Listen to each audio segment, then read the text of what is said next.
DPRD Kabupaten Langkat, Sumatera Utara menggelar rapat paripurna Hari Jadi Kabupaten Langkat ke-275 tahun yang dihadiri oleh ribuan undangan. Yang kami hormati para pejabat pimpinan. Rapat paripurna ini dipimpin oleh Ketua DPRD Langkat Sribana Perangin-Angin yang dihadiri oleh seluruh anggota DPRD Langkat, PJ Bupati Langkat, dan PJ Gubernur Sumatera Utara.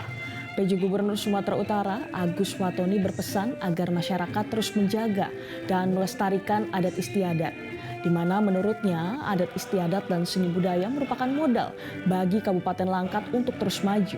Pada kesempatan tersebut, Watoni juga mengaku gembira bisa hadir pada perayaan Hari Jadi Kabupaten yang telah berumur 275 tahun ini.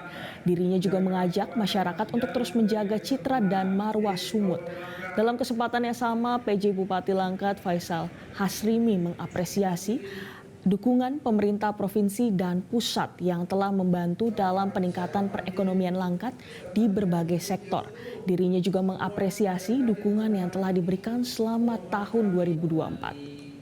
Bupati Wali Kota se-Sumatera Utara, Kepala OPD. Jelajahi cara baru mendapatkan informasi. Download Metro TV Extend sekarang.